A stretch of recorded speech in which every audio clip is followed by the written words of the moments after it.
I apologize, I don't speak Spanish. Please excuse my ignorance in that domain. I hope if you have any questions or I need to slow down, I will do that for sure. So I just want to first bring to your attention briefly healthysimulation.com. We have over 4,000 articles written on a variety of topics, all of which are free to you to gain access and utilize. Great ways to connect with vendors, learn more about upcoming events such as this one, job postings, and more. If you click on Learn CE/CME, it'll take you over to our webinar platform where we have over 200 recorded webinars on a huge number of topics. These are provided for education units through the California Board of Registered Nursing. We also have a few CMEs that just launched as well for doctors. And then finally, just want to bring your attention to courses like the one designed by Dr. Deborah Nestle on operations of simulation technology, working with standardized patients, telehealth, medication administration, or even trauma massage. So I hope that these resources will be useful to you and to your program. And with that, we'll start our presentation here. I'll go forward this. I'll just do presentation plan. Let's see if this is going to actually work. Very slow. All right, we're going to go. If it doesn't work, I have a saved version on my web, my desktop. We'll try that one. Okay.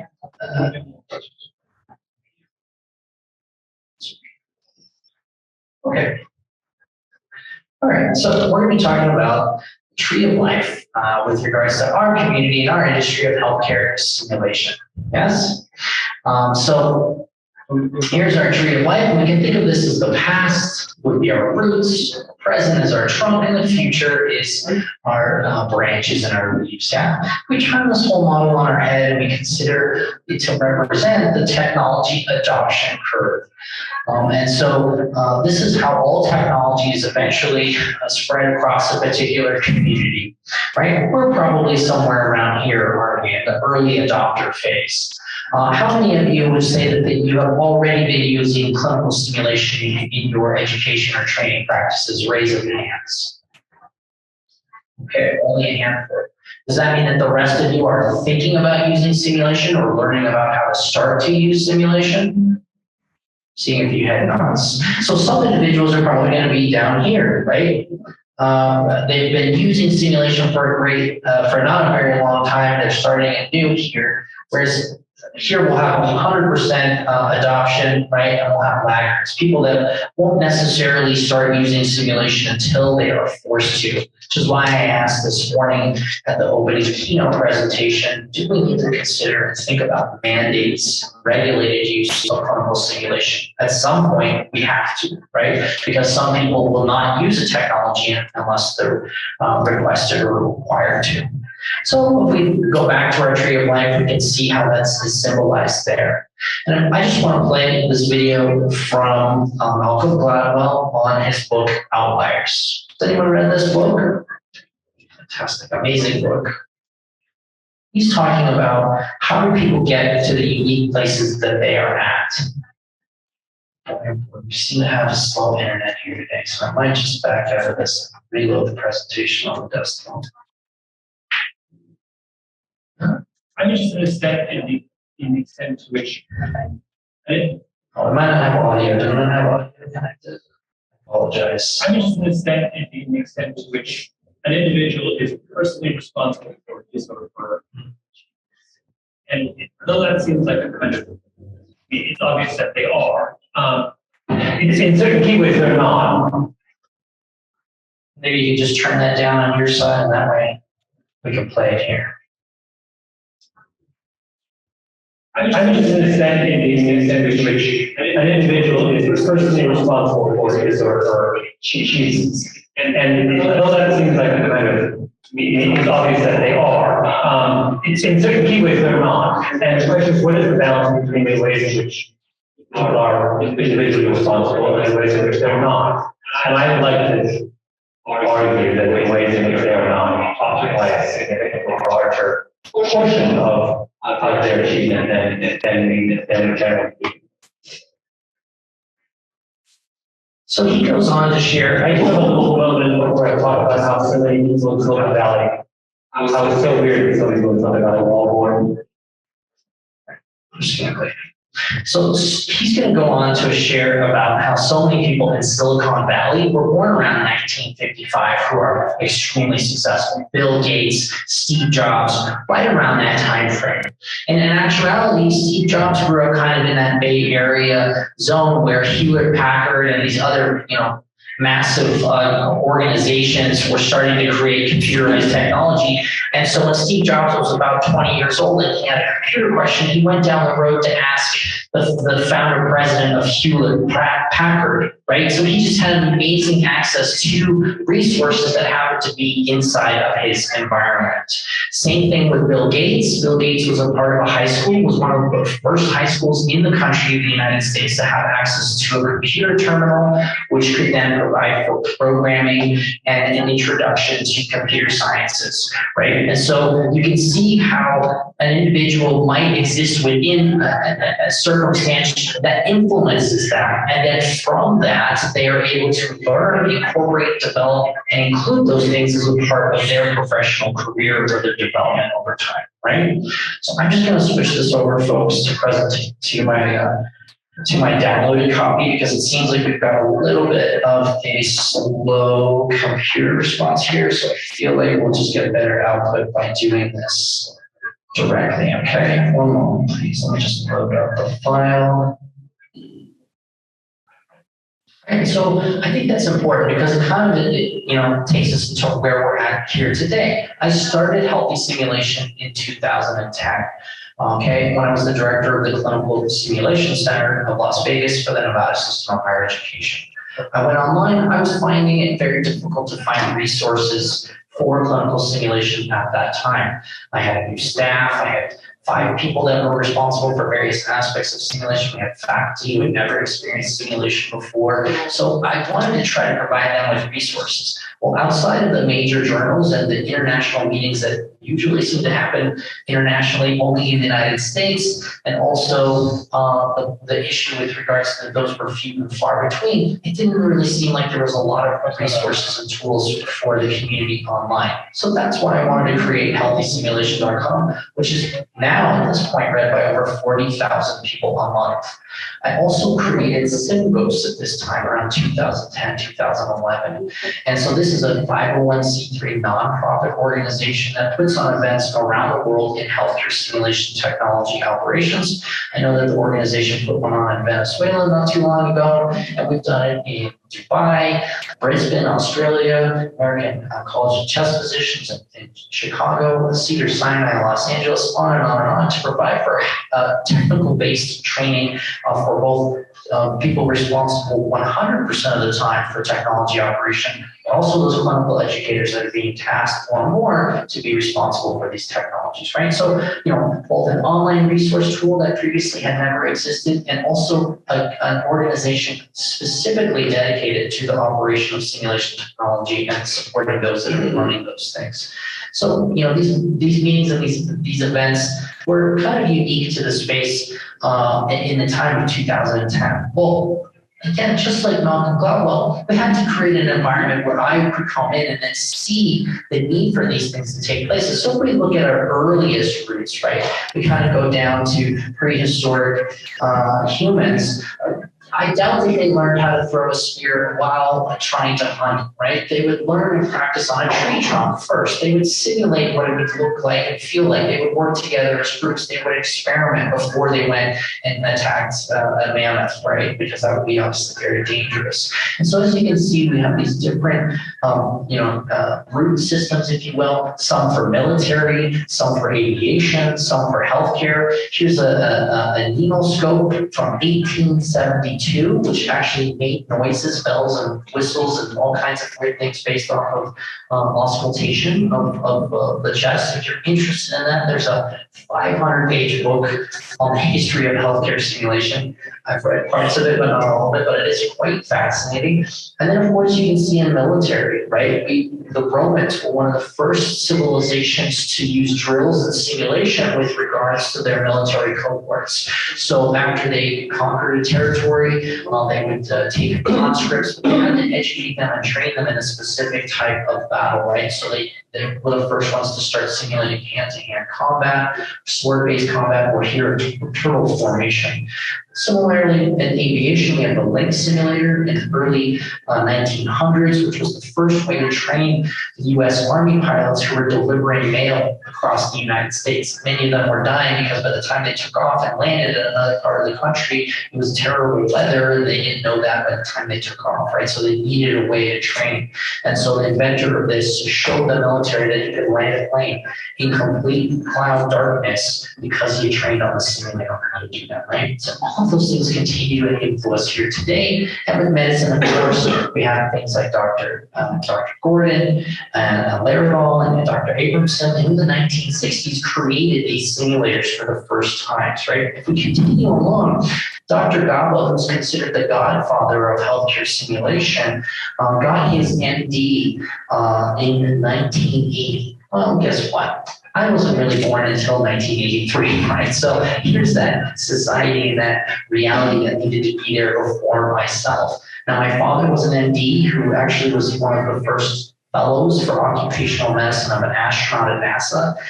So I was born in Houston, and I was born pretty much a nerd from the beginning of my time. And my mom had a PhD in physiology, but she later became a nurse educator, right? She was actually the first one to introduce me to the concept of simulation. But because of that, I had a background experience where I learned how to fly in a simulator on a desktop video game computer next to my father before I even knew how to drive. Because he was a pilot in the Air Force, so we learned how to fly together in World War II simulators. And then as well, because I lived in Los Angeles, I had the film business was all over the place, right? So I became very interested in film and digital media-based technologies. And from there, you can start to see how there's an environment where all of these things start to come together, right? My mom brings me in to show me simulation. My dad is taught me how to fly on aviation simulators. There's an environment that gets to a point where when I become an EMT and a firefighter, I already have a background in digital media technology. I have a background of a family in healthcare, and I also have an understanding of aviation and how powerful that can be to teach you how to do things. So at some point, we move from the roots of the past to the trunk of the present, right? And so I become a sim tech. I then, after becoming a firefighter, I become a sim tech, and then I become a director of a program. So now instead of just operating the technologies, I have to manage a team who operates those technologies. And then, of course, I see the opportunity to help others who are trying to create those teams to create those operational tasks for simulation. And so I started healthysimulation.com and SimGhosts. Right? And so these things happen over time within our community, right? You're here today because someone has introduced this conference to you. You've been influenced by others who are utilizing clinical simulation. Most of us did not enter into a professional educational degree pathway to get to become simulation champions, right? There's very few master's degree programs or PhD programs, maybe even one bachelor's degree program for simulation technology operations. But not a lot of us have a master's degree or a PhD in medical simulation, right? Those things just don't exist. And so we have to, the environment has created an opportunity for us to learn how to come together. And so it's okay if you ever feel the frustration of, trying to convey this message, right, of early adoption, and you're feeling the passion for simulation, but others aren't getting it. Just know that everyone else in this room is going through those same experiences. It's not unique to Mexico. It's not unique to Latin America, South America. We have the same challenges in the United States, still trying to convince people about the opportunities and the potential of simulation to make impact on education, training, and patient safety outcomes. Right? So we move through a space here and time where these now new resources that I've helped to create and others have obviously led us up to a point where then COVID happened, right? And as unfortunate as COVID was for the world, it was a massive boon to the clinical simulation space.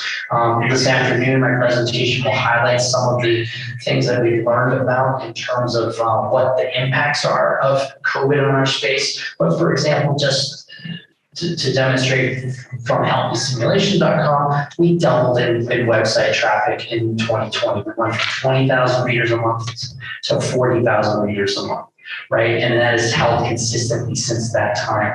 So the need has just has expanded dramatically, right? And so we need to think about where we are now and how that has been a catalyst for us, right, in terms of our space. So we're going to skip that. It's a different area. So one of the other areas that I think is similar to what we are doing and facing right now, where there's a community that is attempting to gain adoption and to become, completely synonymous with healthcare, is the patient safety movement.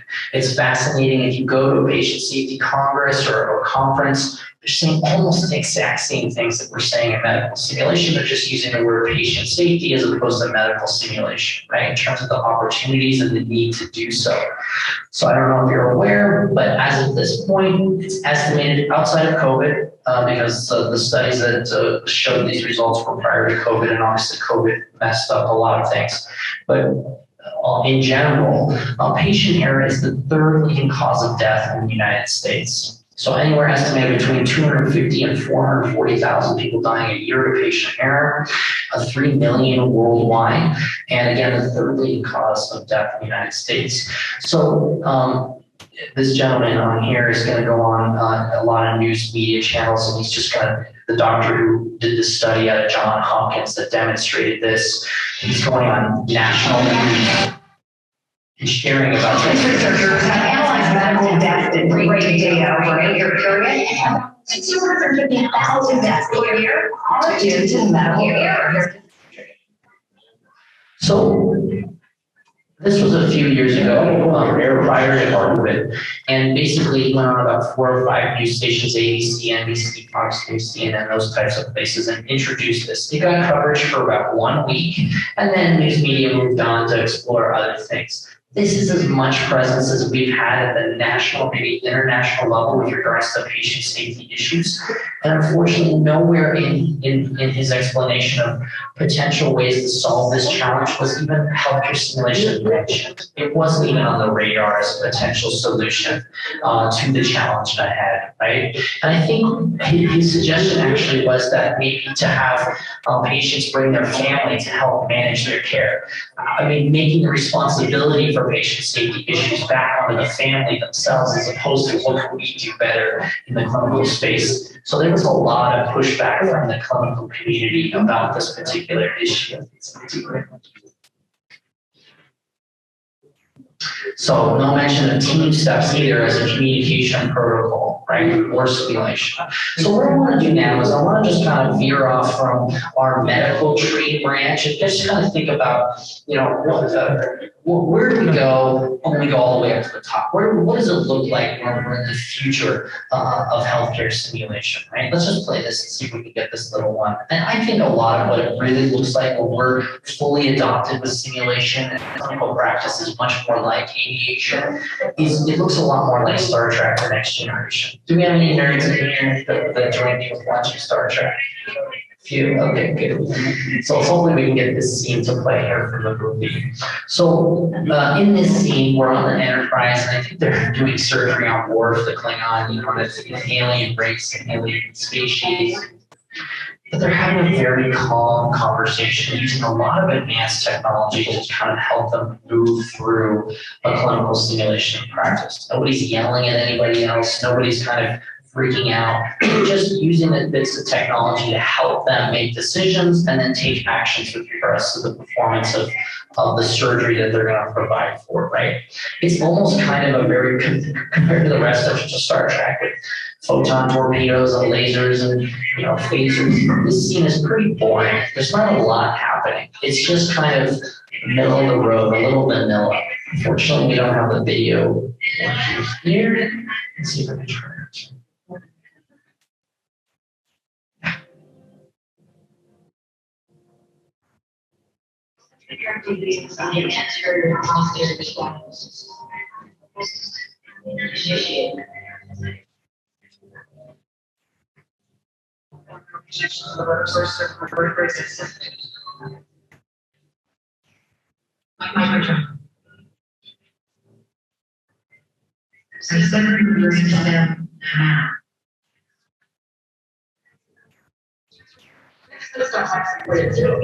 Lots of technology. people communicating, but they're having a professional dialogue, right? And they're not yelling at each other, getting in any intensive situations. And so really, I think what the future reality of healthcare is that we'll have 0 patient deaths due to medical error. I think that is entirely possible to achieve based off of what we see in aviation. We have improved healthcare learning process. We have reduced healthcare provider stress. I think it's so important that we recognize that medical simulation is not just for the improvement of the patient's experience, but also for the reduction of stress for the provider, right? It's a very difficult job that you all do as clinicians. You work way long hours, and you're expected to be perfect with regards to every action that you take, and that your memorization can access any particular clinical diagnosis that might be possible here. And I think in the future, we move to a place where we don't rely on individuals as much, but the system itself is being put in place in a better way. So we have the total adoption of integration of simulation, and we have professional education for certification of simulation staff, centers, and programs across the world. I love this quote from William Gibson: "The future is already here. It's just not very evenly distributed." And what I mean by that is that in other industry sectors on our tree, specifically aviation, simulation is already 100% adopted, and it has been for many, many years. Not only simulation, but team communication, as well as one other piece of technology, which I think we are completely lacking. I'm just going to see if we can watch this little video from Power for a second here. So there are about 33,000 international flights a day, okay? With all that tin being pushed across the oceans, you'd think that we would be having accidents on a more regular basis, but we do not, right? Why? 2013 was the safest year in aviation since 1945. Last major U.S. airliner accident in the United States was 2001. There's less than 1 accident per million flights in 2014. That's not that perhaps pilots are somehow better than doctors and nurses. No. I'd scare you for a moment here, but pilots are making 2 errors an hour. But because the system has been so rigorously reviewed, and the system has been held accountable and responsible for those errors, we never get the Swiss cheese of catastrophic events, because those errors are mitigated and prepared for, because the systems have in them the robustness to be able to ensure that those errors don't become catastrophic, right? The single most dangerous part of flying today is driving to the airport. And one could argue it's actually more dangerous if you get into a car accident on the way to the airport. You're more likely to be injured or die in a hospital than you are in the car accident at this point, which I think is shocking. Also, if you're afraid of flying, I think maybe you should be more afraid of being in a hospital. But how and where, right, does aviation get to this 100% adoption? How did we get there? Because it didn't just happen overnight, right? It took a long time. I had the opportunity here to interview Captain Jack Drapier of Airbus Training Management. It was a program that gave you a process of language, and everyone knew that everyone knew the language. So if I said to you, Captain, I'm not comfortable with this, we had to hear that because it was done in a process in a way that we were all trained. And that you spoke up there and listened. And responsibility to speak up. At first, they were not buying it. As I said, the majority of my calls in the 80s, this was just another fashion trend. They refer to it as high school. So what they're talking about there is the implementation of CRM, or crew resource management, a team-based communication model that was implemented in the 1980s. And back then, as you heard, pilots said it was charm school for them because they were maybe being too mean to their flight attendants. No, it was about making sure that they had a closed loop communication where if I saw something as the flight attendant at the back of the airplane that the pilots could not possibly see, when I picked up the phone and communicated to them, they had to acknowledge that and then they had to integrate that into their decision making with regards to should this plane take off right now. It has saved lives, it has prevented airplanes from taking off and crashing, right? And so that is one of the key areas that we don't have as a mandate in healthcare. Okay, there is from the AHRQ or the American Agency for Healthcare Quality in the United States has a protocol called Team Steps. It's based off of CRM and can certainly be mimicked and utilized in our space for closed loop communication. About 50% of the errors that take place are communication based. So clearly we need some kind of protocol and mandate with regards to specific types of training, simulation, and processes with regards to communication. The other thing that we don't have is the black box. Education is necessary to know for facing difficult tasks. Only required passenger checks. Desmond Australia crashed as was needed to stand, killing everyone on board. One investigator was confronting expert David Warren, whose job was to discover how and why it is exploded. Experts were mystified by the latest crash. There was no wreckage, survivors, or witnesses to provide clues. You started to think about this little gadget you just seen at a trade fair in Melbourne. It was a mini phone pocket recorder, the world's first miniature pocket recorder. He wanted a similar device could be installed in cockpits, which would record what has happened in pilots who needed an emergency. I knew my revolutionary idea. The challenge was the consistency of it. His boss at the time wasn't interested. In fact, he said to David, this really isn't your line of work. To trial and error, he built a prototype. To make it crash and fire resistant, he housed his invention in a titanium box. He took it to Australia's aviation authorities. But there was more disappointment. Not all of David's colleagues, and certainly not aviation authorities, were enthusiastic or supporting David's idea. Privacy was a big issue. In fact, there's interesting quotes from the pilot's declaration. They realized a spy on board. The Air Force said it takes more expletives than explanations. David was up against hostility and indifference. Robert Carlin was a former air marshal who helps the guy. Okay, so it goes on to basically explain that it took 20 years for aviation to start believing in the potential and the power of a black box technology. Raise your hand. You've heard of black box technology before on airplanes?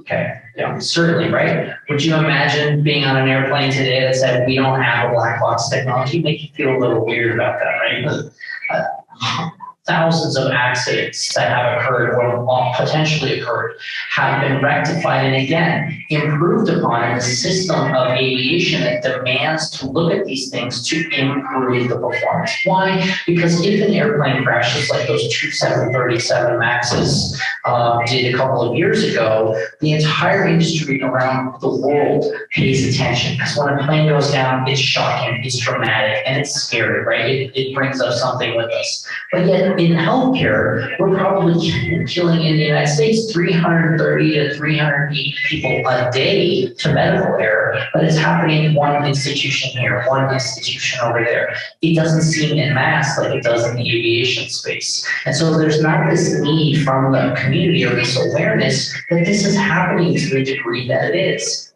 I had previously mentioned Captain Jacques Draguer, who was senior training consultant at Airbus. He was a pilot in the 1950s, an educator in the 1960s and 70s, and then he became a consultant now in his 70s working for Airbus. And what he told me in this interview at the World Aviation Training Simulation Symposium for Aviation was that when he started as a pilot, that his instructors didn't really believe in simulation. They thought it was silly.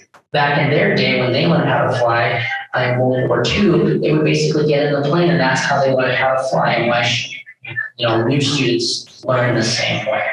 But he said by the time he became an educator, those learners that he was teaching saw or knew no other way of experience other than that simulation was a part of how they were educated and trained. And so it took a generation to get that adoption to take place, right? I hope that that's not the case for us, where we're just going to have to wait for millennials to become the educators, or for them to become Gen Z to become the educators. Could we skip forward to include these technologies and make them more prevalent today in the healthcare space? Well, I argue yes, we absolutely can. Let's look at another particular branch of the use of simulation, recording for black box in a sense, and also communication. The police industry in the United States. For every officer in Laurel, Maryland's police department, the day starts and ends right here. Grab the camera, and as you can see, here is clipped on the side of my glasses. It's the latest technology being implemented into police departments across the country, allowing for officers to record interactions from a rare vantage point. It just gives a completely unbiased view of the situation. It can't be slanted one way or the other. This is where officers can log in and view their captured footage. And even though they can see the video, these police departments said the officers cannot tamper with it. They cannot delete the touch. They have minutes of view for them. At 181 days, they've advised us as administrators that they're getting ready to approach the system. These cameras on like police act as a very effective check and balance against police abuse. Check and balance indeed. In Rialto, California, police conducted a randomized controlled study. After cameras were introduced in February of 2012, public complaints against officers plunged 88% compared to the previous 12 months. And as for the officer's use of force, that fell by 60%. Leaders in Daytona Beach State. So there you can see that by just introducing cameras on police, it caused an immediate and dramatic change with regards to the number of complaints against police officers and the use of force that police officers were utilizing in cities across the United States. Usually it's not the police department that has to pay the bill if they get sued for either wrongful action. It's the city that the police responds to. So now the cities are demanding that the police departments within them put on these police body cams. It not only serves as a deterrent for abusive police force, but at the same time helps police to prove that they were in the right with regards to whatever situation potentially took place with either a victim or a criminal. But it provides a demonstration that very quickly the industry of policing is changing dramatically in the United States and other parts around the world because of digital audio video technologies in our environments, right? How do we think about the utilization of this in our own spaces? So let me tell you about a couple of studies that demonstrate the use of audio video recording systems in clinical practice. The first example is from Long Island Jewish Health System. Their pass rates increased from 25% to 64%. As you can see, those other numbers there, 16 to 84, 32 to 68 for feedback ORs. Data found in conclusion, our data indicates that remote video auditing with feedback improves surgical safety checklist compliance for all cases and turnover time. Dramatic results from just the use of a camera in our space, right? Gastroenterologists were unaware their procedures were being recorded. It's interesting. Wide variations in quality were found at Indiana University. Once they implemented cameras into the clinical spaces, inspection time increased by about 50%. Quality of inspection improved by 30%. Substantial improvement in quality because of the Hawthorne effect. And the Hawthorne effect is that When you know you're on camera, you're going to do better at the roles and responsibilities that you have, no matter the industry that you're in, because now you know you're on camera, right? Long Island North Shore University Hospital, I think this one is the most telling of all. Hand washing compliance rates were consistently low despite educational efforts. Hospitals took an assertive approach and installed cameras to monitor for hand washing rates. Anyone want to guess what this percentage change was? From 6% compliance to 82% compliance with hand washing. Very, very quickly. Demonstrated the potential power of this technology in a medical setting. Right? And so, how many of you would find it, in a sense, shocking to think about in your clinical practice environments, cameras all over the place, recording everything that's being done? One might argue that, oh, well, that would start to get me in trouble more. But actually, I feel the opposite. I feel like it would demonstrate to the system areas that were consistently underperforming or of a challenge, right, in terms of what was happening in those spaces. So instead of a black box in aviation, I think we should develop something like a gray box in healthcare. Gray because gray is a boring color.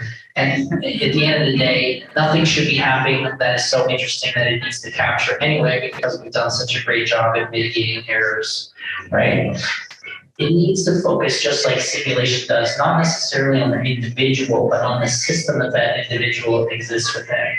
If someone has been educated, certified, and retrained and assessed, and they still make this error, well, is it really their fault at the end of the day? No, it is the systems that allow them to get to that point or keep them at that point that is at fault. There are, of course, a few bad apples out there, nefarious clinicians who do evil things. And obviously, it's a very small percentage of people. Moreover, any of these errors that are taking place are because we don't have the type of system that we need. This is not an if, this is a when. So I know that simulation seems somewhat different than the considerations of thinking about these other types of technologies. But if we want to get to healthcare to where aviation is, we need not only the opportunity to educate and train them with simulated technology so they can have these experiences, we also need team communication protocols that they can be educated on, trained on, so that we're all having the same conversation and we acknowledge that conversation. And finally, we need a way to provide for performance review so that we can learn from mistakes that are happening on a regular basis in our systems and then use simulation to address those, either through education and training, right? What happens when we do these things, these three things: simulation mandates, communication protocol mandates, and performance review mandates? We have healthcare becoming accountable for itself.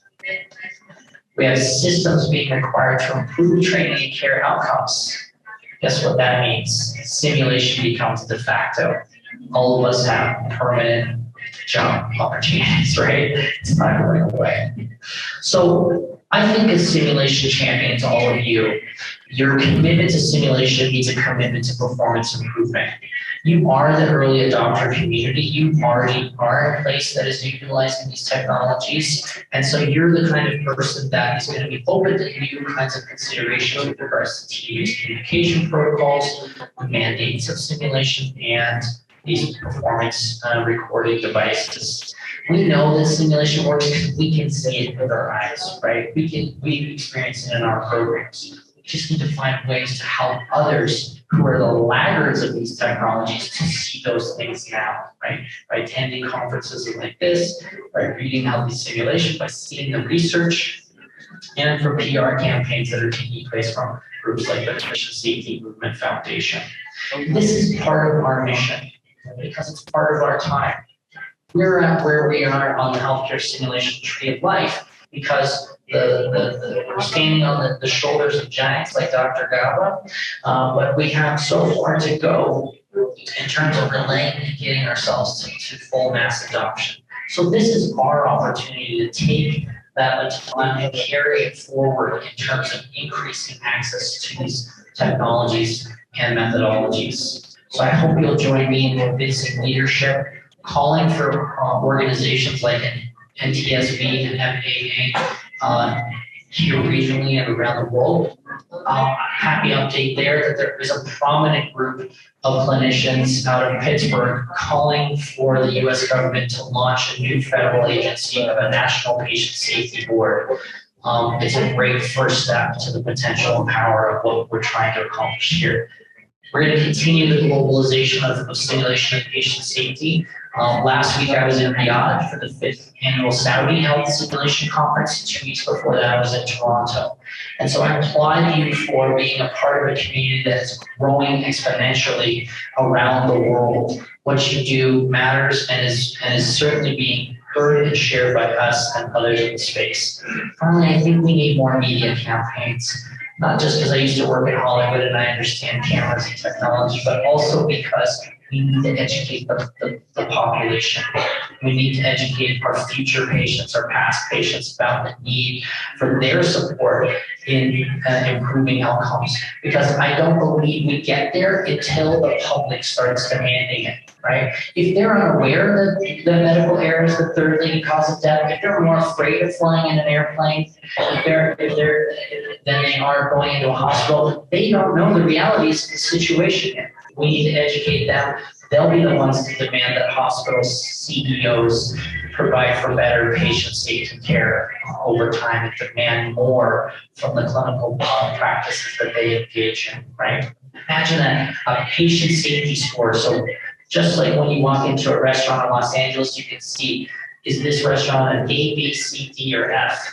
Let me tell you, I don't even know if I'll go into a restaurant if it's a B rating, right, from the government that says they're not doing so well here. I only want to eat at a restaurant that says A+.